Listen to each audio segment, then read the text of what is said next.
SwoleBenji here. Today we are doing Deathgiver PvP in the world. We're doing Faction Warfare PvP, and we are doing just red flag PvP because I got killed at some point and lost my faction flag. But it is a Deathgivers build. For those that don't know the Deathgivers build, it is on the channel. You can check it out. It is it's like Stalker Hood, Assassin Jacket. You got the Hellion shoes.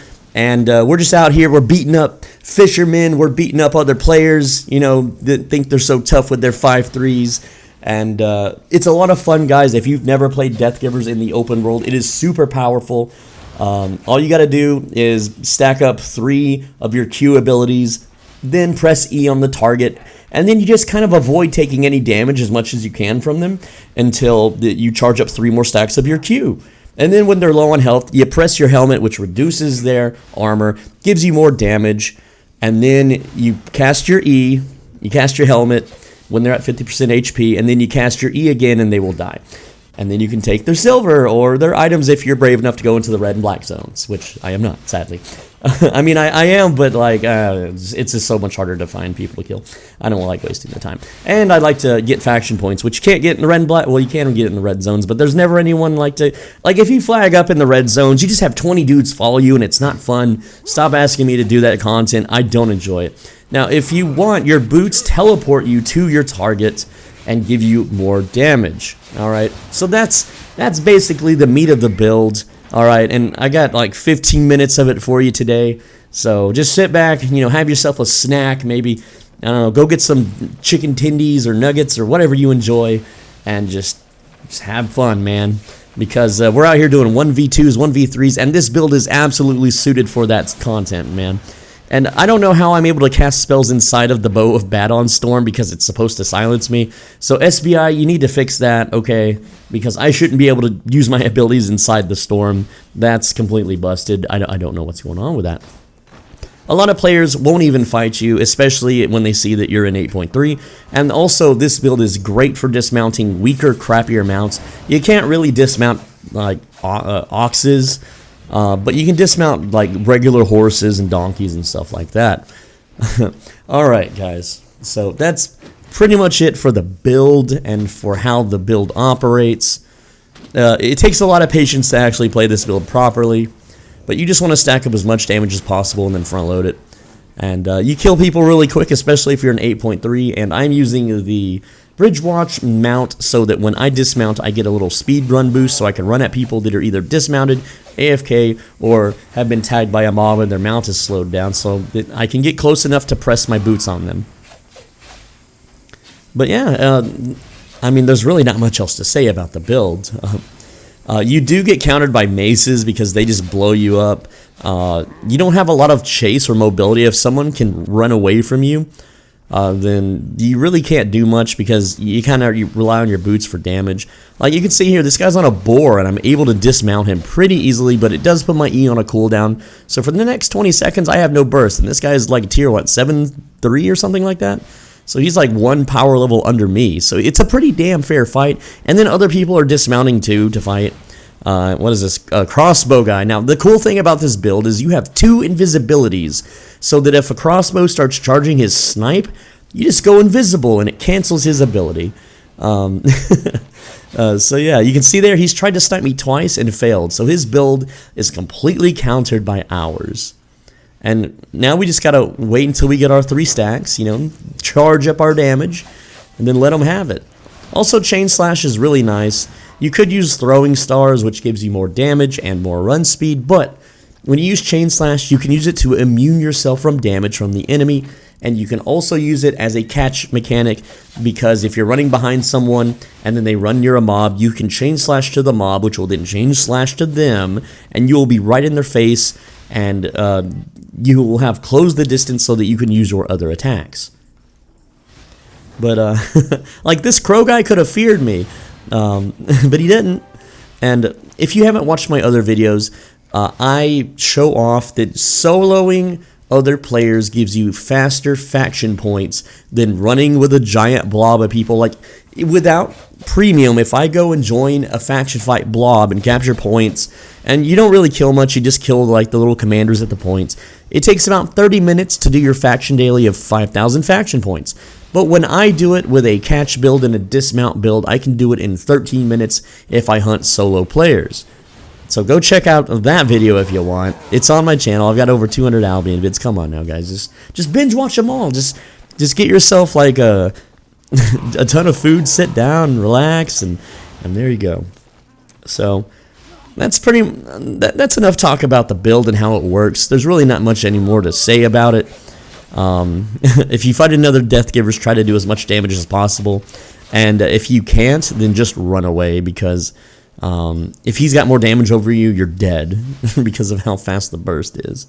But I do find that Deathgivers, like, players have big trouble with Deathgivers. It's one of those builds that players just don't know how to deal with. They don't have the patience to deal with it. They just don't have much experience dealing with it, and it's deceptively powerful.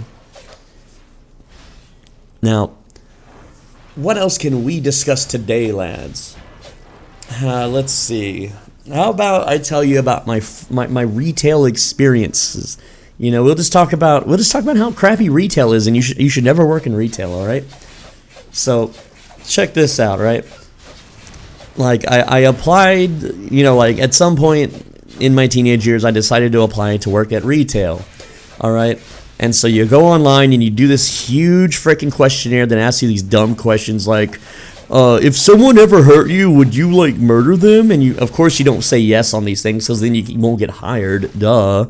So like, I guess it's to filter out, like, crazies and stuff, or people that are overly honest. I don't really freaking know, but you do the little online application questionnaire, and then they give you a little phone call, and they're like, hey, come on in and interview with us, right? So I'm like, okay, yeah, sure. And I go to do the interview, and I sit down with this big old boy. You know, he's clearly stressed. He's overweight. He is just miserable. This dude, like, you could see it in his face, right? He's like the hiring manager for this retail company, and he is just drained. He is completely soulless at this point. You can see that this dude has no fun in his life. This guy has no adventure or anything going on, right? Oh, in the video, I'm PvP flagged at this point, so anyone I attack will be down for 3 minutes. They can't play the game for 3 minutes, and I'm not getting faction points. I think I got, like, ganged up by, like, 8 dudes, all with catch gear, so that's why I got unflagged. I didn't want to ride back to Bridgewatch to reflag. Anyway, so this hiring manager guy, he doesn't even interview me, okay? And this is like a red flag for those that don't know, especially in this day and age where, like, every single business ever is hiring. But even back then in, like, what, 2005 or something, they were still this desperate for help. So he just sits down and he's like, okay, fill out this paperwork, you're hired. And I'm just like, okay. Like, he didn't ask a single interview question at all, okay? He didn't ask anything. He didn't ask those awkward questions like, so what is your greatest weakness? And what is your plans in 5 years? And, you know, all that crap that, you know, most job people interview for. No, this guy, he was just, like, fucking done for the day. And I guess I was the last dude or something. I don't know, but he didn't bother with any of that crap. He just said, you're hired. Here's the papers. Fill them out. Okay. And let me tell you about what happened after that, because it's freaking hilarious. I still remember to this day. So the retail place that I had applied for had what's called a union, which a workers' union is something that's supposed to protect the employees from, like, not malpractice, but, like, things where things are, like, unfair. Like, if a manager just hates your guts and wants to fire you, the union would apparently protect you from that.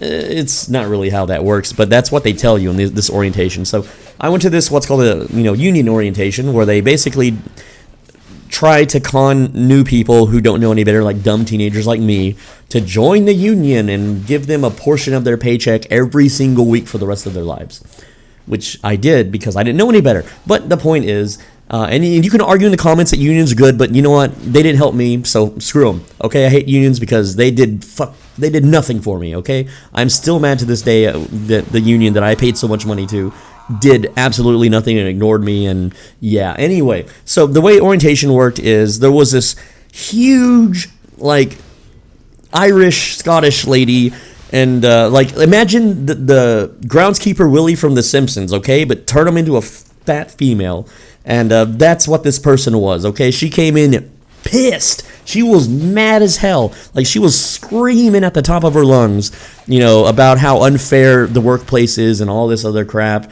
And then, you know, she puts a VHS tape because I get, like, it's 2005. Why don't you have a DVD? Why aren't we just streaming a video from the internet? Come on now. No, she gets a freaking VHS tape and puts it into a... For those that don't know what a VHS tape, it's a really old way of, like, playing movies and stuff. Anyway, she puts it in, and it's this really corny, like, video from the 80s, you know, like, with all the static and everyone has punk rocker hair and crap, that explains what the union is and shows all these fake actor situations where the manager is, like, doing inappropriate stuff to the employee, and it's just really cringe, okay? And of course, you know, she passes out the paper, and I'm with a bunch of other people. And there's like one person that doesn't sign up, and she starts screaming at him. And he's just like, "Yeah, I don't really care, dude. I'm still not signing up because I want to keep my money, dude." That was the only person in the room that actually, you know, was smart. And I wish I was doing the same thing, but I was very timid back then. And I really did wish I knew better. But anyway. So I signed up for that, and then you know, they give me a time and date to go to some like training. So it's basically the same thing. I come back like a few days later, and they set us all down, and they give us these training videos, okay? And they gave us, like, there was a bunch of us in the room, and some of us weren't all the same rank, okay? I got hired on as a bag boy, which means you sack groceries and get shopping carts, okay? And that is not where the Return Your Shopping Carts meme came from. We don't do that on the channel anymore. The cart narc messed up and did some bad stuff, so I'm not going to support that. Anyway, the whole point is that these were cringe videos. They were so cringe. Oh my god! Like they had this, like, again, it's all in VHS tape form from the 80s, and it was like some rock and roll bagging video, and it was the worst thing ever. But because I worked for this company for like 13 years. And let me tell you, the brand new training videos that they made and put on the internet were actually worse. Like, things just got worse and worse and worse. Oh man, like, I know I'm complaining about this 80s rock and roll bagging video, but in the new days, it's so much more cringe with fake smiles and propaganda and like brainwashing stuff that it's just insufferable. I'll have to talk about that some other time on the channel because I'm running out of time. Anyway, so then I get, you know, I have to go to a store now after my video training, and I have to do computer training, right? So I'm very adept at computers. I can type incredibly fast, and these ran shitty little Flash applications. And for those that don't know, because Flash doesn't exist anymore, you could right-click on these Flash applications and click skip forward. So this was all just crap that I mostly knew already, like, don't pick up glass with your bare hands, idiot, and if someone shits all over the floor, don't fucking touch it until you have gloves on, okay? Like, it was really basic shit. So I just skip through it, and I complete the quizzes at the end, because there's like a little quiz that asks you really basic things, like, if someone is only 19 years old, can you sell them all alcohol? And I'm like, no. And it's like, why am I doing this? I'm not even a cashier.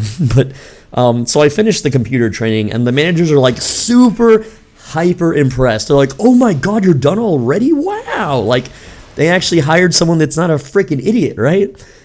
And then like the printer jams, and shoot, I've dealt with printers in school and stuff, and I'm not an idiot. So I just pop the printer open, unjam the paper, shut it, and it's all working. That, like, I just did that without them asking me. I just did that without them telling me. I just saw a printer jam, and I just fixed it immediately. And they were like, oh my god, did you just fix the printer? Holy crap, right? And these managers, they were young, in their 20s, okay? So they weren't really idiots either. They had went to college, so, you know, they knew their stuff, right? These guys are all right. They eventually quit because they couldn't stay in the company, and they became cops, and in their first year, they killed a guy. But that's beyond the point, okay? The point is that, like, no one else could do this crap. And let me tell you, years with this company and dealing with people, like, I never got anyone that could, like, do the computer training quickly. They were all really dumb, and they all, like, typed with one finger. Like, I'm talking, like, 10 words a minute, like, slow. But, you know, maybe they're actually really smart because they're just what I call clock shitting, where they just spend all their time on the clock doing absolutely no work at all. I don't know. But, lesson learned, never work hard at these retail establishments. Don't be like me and actually perform things and fix printers and crap because it's not worth it. You're not getting paid more. Once everyone figures out that you're a computer guru, guess who's going to have to fix the printer every 10 minutes for the rest of their life at these stores, okay? So just don't show your power level ever. Anyway, I'm SwoleBenji. I do appreciate you watching. I know that I'm just downing people in the yellow zones, and some people don't like that, but I like that, okay? Because I had to work retail for 13 years, and this is how I take out my frustration on freaking having to work retail, okay? Is by downing these people that have less gear than me, okay? Anyway, guys, make sure that you like the video and leave a comment. You have to do both of those things. When you do both of these things, it is a YouTube algorithm cheat code combo, all right? And it really helps out. Also, 80% of you aren't subscribed, so I'd really appreciate it if you did subscribe. I have these medical bills that I have to pay, and I know Albion vids don't really monetize, but anyway, just subscribe. I appreciate you. Take care.